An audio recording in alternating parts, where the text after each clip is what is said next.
Hello मेरे प्यारे साथियों, आप सभी को नमस्कार। स्वागत है आप सभी का अपने यूट्यूब चैनल एसकेसी मैथ, जहां हम बनाते हैं बायोफिजिक्स केमिस्ट्री को बहुत मज़ेदार। आइए इस वीडियो के ऊपर हम बात करेंगे कि बायोलॉजी का ये डाइजेस्टिव सिस्टम हम पढ़ा रहे हैं, और डाइजेस्टिव सिस्टम में हमने माउथ को ख़त्म कर दिया है कि मुख गुहा में भोजन का पाचन कैसे होता है। हमने बताया था कि साथियों, भोजन का जो पाचन होता है वो मुख गुहा से प्रारंभ होती है, और मुख गुहा से प्रारंभ होने के बाद ये दूसरी जो यहाँ से भोजन जब जाती हैं तो उसके बाद दूसरी संरचना में जो पहुंचती है उसका नाम है फेरिंग्स।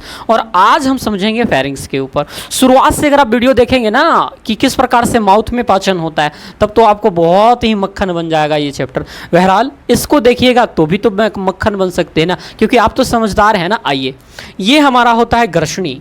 ग्रसनी का मतलब होता है फेरिंग्स, फेरिंग्स का मतलब होता है ग्रसनी।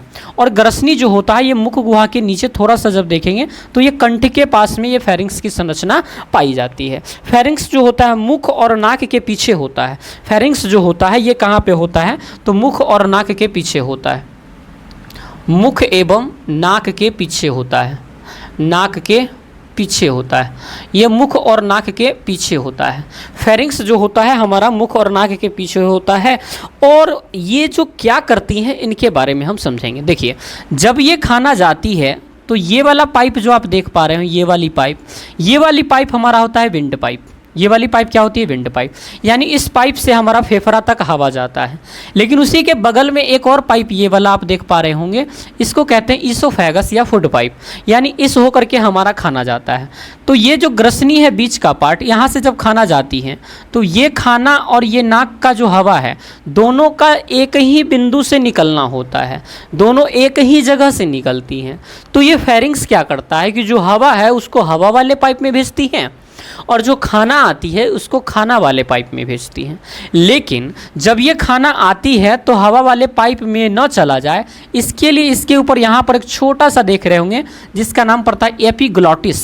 ये एपिग्लॉटिस इस विंड पाइप को बंद कर देती है ताकि ये खाना इसमें न जा पाए। बहरहाल हमने फेरिंग्स का काम ये बताया कि जो खाना आता है उसको खाने वाले द्वार में भेज दीजिए, और जो आपका हवा आ रहा है उसको हवा वाले द्वार में भेज दीजिए। इसका यही कार्य होता है, अर्थात ये जंक्शन का कार्य करती हैं। फेरिंग्स जो होती है वो कुछ और का कार्य नहीं करती हैं, जबकि ये क्या चीज़ का कार्य करती है, ये कार्य करती है एक जंक्शन का कार्य करती है, जोड़ने का कार्य करती है। JUNCTION, जंक्शन का कार्य करती हैं, जोड़ने का कार्य करती है। इसका मतलब है सर फेरिंग्स के अंदर कितने छिद्र होते हैं, तो फेरिंग्स के अंदर मेरे बच्चे 2 छिद्र होते हैं। कितने छिद्र होते हैं, 2 छिद्र होते हैं। इसमें 2 छिद्र पाए जाते हैं। कितने छिद्र पाए जाते हैं, 2 छिद्र पाए जाते हैं। एक छिद्र तो हम जानते हैं कि निगल द्वार होता है जिसमें खाना जाता है। क्या होता है, निगल द्वार होता है। और एक होता है कंठ द्वार। एक क्या होती है, कंठ द्वार होती है, जहाँ पे हमारा आवाज़ निकलता है, जहाँ पे हम लोग स्वर तंत्रिकाओं के बारे में पढ़ते हैं, जहाँ पे हम लोग वोकल कॉर्ड्स के बारे में पढ़ते हैं। जब हम पढ़ेंगे श्वसन तब हम देखेंगे कंठ द्वार को, और वहीं पे हम एक और चीज़ को देखेंगे जिसका नाम है LARYNX, लैरिंग्स को हम देखेंगे, जिसे हम स्वर तंत्रिका या कह सकते हैं, या स्वर यंत्र कहते हैं। लैरिंग्स को वहाँ देखेंगे, लेकिन फेरिंग्स को हम यहाँ देखेंगे। ये कंठ द्वार में आती है, इसे कहा जाता है स्वर यंत्र। स्वर यंत्र कहा जाता है। क्या कहा जाता है, स्वर यंत्र कहा जाता है, जिसकी चर्चा हम वहाँ करेंगे। तो दोनों में अंतर आपको समझ में आया। फेरिंग्स जो होता है वो डाइजेस्टिव सिस्टम का पार्ट है, जबकि लैरिंग्स जो होता है वो आपका रेस्पिरेटरी सिस्टम का पार्ट होता है।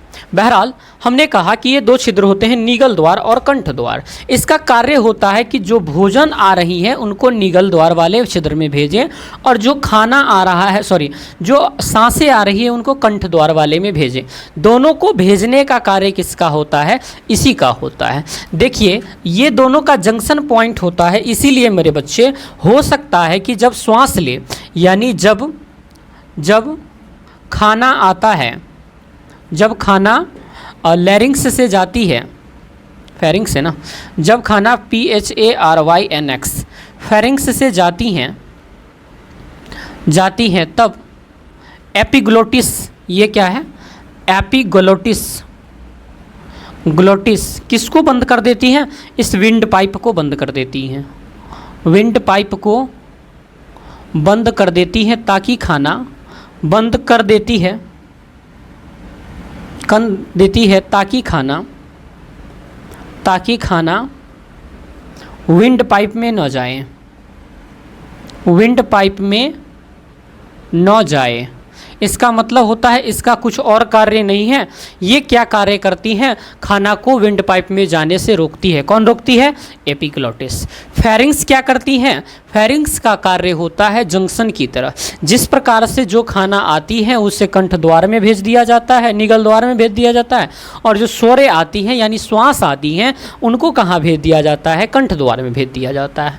ये मुख और नाक के पीछे पाई जाने वाली संरचना है। जो बात आपको यहाँ ध्यान रखने की है वो बात यहाँ ये ध्यान रखने के हैं मेरे बच्चे कि यहाँ पे भोजन का पाचन, भोजन का जो पाचन है वो यहाँ पे नहीं होता है। कोई यहाँ पे ग्रंथि नहीं पाई जाती है, और जब ग्रंथि नहीं है तो एंजाइम का सिक्रेशन नहीं होगा, कोई जूस का सिक्रेशन नहीं होगा, और कोई किसी प्रकार से हार्मोन्स का सिक्रेशन नहीं होगा।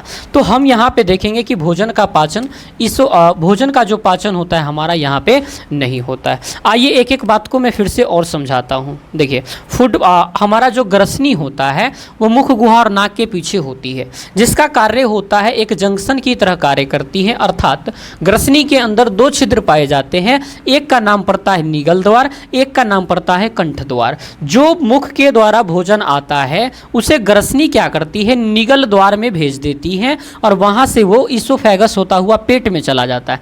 ये जो आप देख पा रहे हैं पेट, ये जो पेट आप देख पा रहे हैं यहाँ चला जाता है, और जो सांस नाक से होकर के आती हैं वो कंठ द्वार से होता हुआ हमारा विंड पाइप में जाकर के फेफड़े की तरफ जाती है।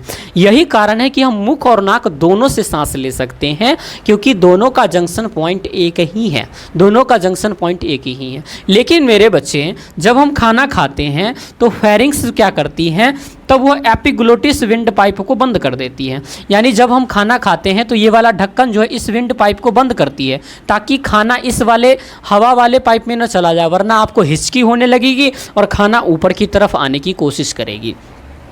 और इस प्रकार से हमने देखा कि ये कार्य होता है, यानी इसका केवल कार्य है रास्ता दिखा दीजिए, कोई और कार्य इसका नहीं है। जबकि हम यहाँ पर देखें कि यहाँ पे कोई ग्रंथि नहीं होती है, भोजन का पाचन यहाँ पे नहीं होता, क्योंकि ना तो ग्रंथि है, ग्रंथि नहीं है, न तो हार्मोन्स निकलेगा, न तो रस निकलेगा, न तो जूस निकलेगा। इस प्रकार से हमने इसको देख लिया। अब आप ये भी समझ लीजिए कि ग्रसनी के बाद हमारा खाना कहाँ चला जाएगा। तो ग्रसनी यहाँ से पार करते ये खाना इस वाले पाइप में आएगा, ग्रसनी से पार करता हुआ ये भोजन इस वाले पाइप में आएगा, जिसे कहा जाएगा ग्रास नली, या इसोफेगस कहा जाएगा, भोजन नली कहा जाएगा, या फिर फूड पाइप कहा जाएगा। फूड पाइप में भी हम ये देखेंगे, फूड पाइप में भी भोजन का पाचन नहीं होता है, जबकि भोजन को लस्सादार बनाया जाता है। यानी फूड पाइप जो हमारा होता है वो कुछ ऐसा होता है, यानी इसमें खाना एक बार फैलता है, एक बार यहाँ पे सिकुड़ता है, फिर यहाँ फैलता है, फिर यहाँ सिकुड़ता है, और खाना जो होता है जब ऐसे ऐसे ऐसे ऐसे करके नीचे आता है, इस प्रक्रिया को कहा जाता है कर्मानुकुंचन, पैरालास्टिस कहा जाता है, पैरालास्टिस कहा जाता है। और इस कारण से भोजन लस्सादार होते हुए हमारे पेट की तरफ चलता है। भोजन का जो पाचन होता है वो पेट में होता है, और पेट के बाद छोटी आंत में होती है, जहाँ पे हम लीवर को पढ़ेंगे, जहाँ पे हम पैनक्रियाज को पढ़ेंगे। छोटी आंत बेहद महत्वपूर्ण भूमिका निभाती है, लेकिन याद रखना भोजन का जो कार्बोहाइड्रेट पार्ट है वो मुख में पाचन हो चुका है, और आगे जब पेट पढ़ेंगे तो वहाँ पे प्रोटीन्स वगैरह का पाचन होगा। फिर जब आगे और पढ़ेंगे तो फिर फैट का पाचन होगा, विटामिन का पाचन होगा, और इस प्रकार से सारा भोजन पाचित होते हुए फिर बड़ी आंत में जाके उसका अवशोषण हो जाएगा, यानी एनर्जी चला जाएगा सारे जगह पे, और अंत में ये रेक्टम के थ्रू वॉशरूम के माध्यम से बाहर चली जाएगी। साथियों, मुझे उम्मीद है कि आप इसे समझ पाए होंगे। मिलते हैं फिर नई वीडियोज नई शुभकामनाओं के साथ। तब तक के लिए रिक्वेस्ट यही है, अगर आपको ये प्यारा सा वीडियो अच्छा लगा होगा, चैनल को सब्सक्राइब, लाइक, शेयर करके हमें बहुत मोटिवेशन देंगे। Thank you very much.